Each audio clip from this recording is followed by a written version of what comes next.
I have accidentally manifested many things into my life using what I now realize as the imagination method. Jesus said, Mark 11:24, "Therefore I say to you, whatever things you ask when you pray, believe that you receive them, and you will have them."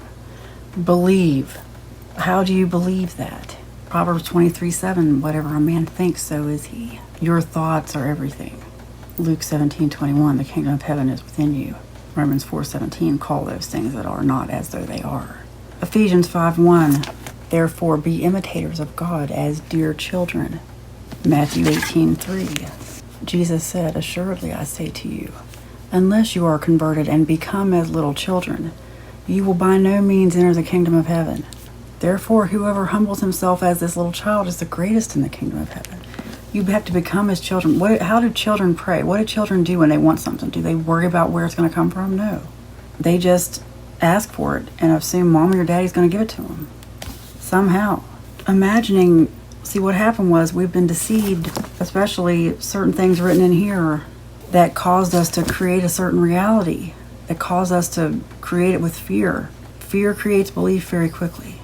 When I pray and meditate, the download I've been getting for a long time now, and I'm not the only one, because as soon as I started getting it, I started seeing other people say the same things. But it was confirmation that some of us are here to imagine a new Earth timeline.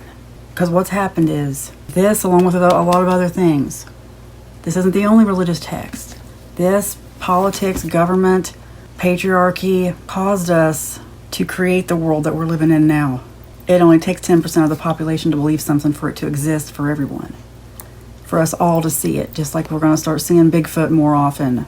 We can create these things. And the power of social media, even wherever I'm talking to you right now, especially TikTok, I think, has the power to create all these visuals. That's why I'm much more careful about what I say on here now.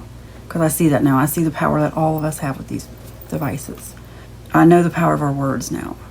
What I'm going to do is I have to start working on a series of videos about the law of correspondence in a book called the Kabbalion. I don't even know how to pronounce it, but it's considered the biggest occult book of all time. It is available for free if you search Google.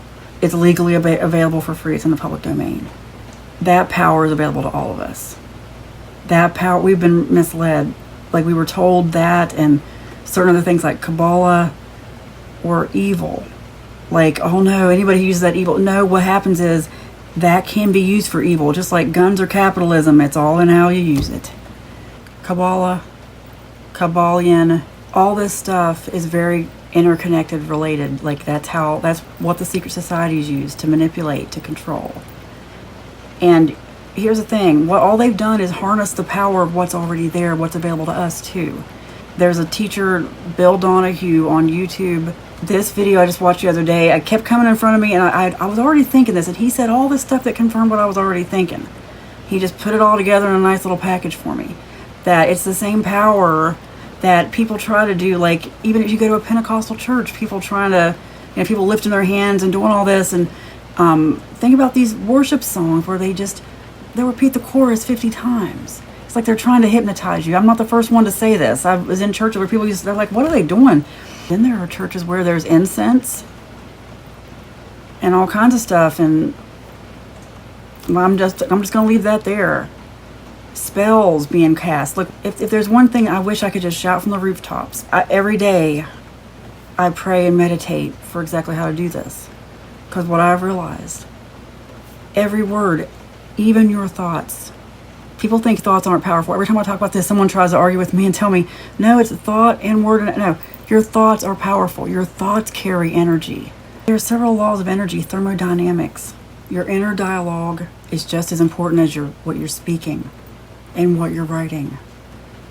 In fact, your thoughts, I'd say, are more important because your thoughts, you're with them all the time. They don't go away. Like, it's just like a constant string of thought. Like, you're constantly writing something in your head. You're constantly writing your own story because you were told, deceived into thinking that your thoughts don't matter. That's what they wanted you to think. And in the meantime, the ones who wanted you to think that are doing the exact opposite. Words are extremely powerful. In group, spells, chanting, rituals, when you assign power to things, it's all in how you use it. Use it for unconditional love. All that stuff that they're doing is not separate from what you're doing. Here's what I mean by that. Every thought, every word, everything is a spell, if you want to look at it that way, yes. I used to hear people say this and I thought they were crazy, but now I know. Now I know better because I've seen a lot. I've seen too much. Especially the past few years, I've seen a lot, and I know some of you have too. That's why you've been drawn to this video. Did you know that even a welcome mat, that's a spell? You're welcoming pretty much anything into your house. All words are a spell. All of them. You are constantly writing your reality.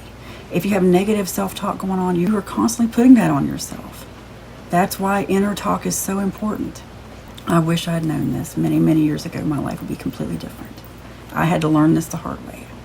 I had to see this for myself and know it and believe it. But anyway, this has become a very long video.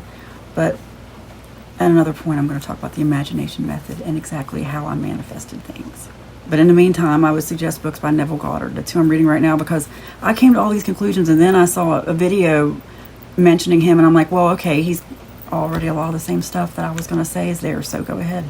Neville Goddard, Law of Assumption, and it's biblical. And if you don't think it is, then you're really limiting God, and I feel sorry for you. Please don't limit God. More videos to come. We're going to imagine a new Earth timeline together. It starts with unconditional love.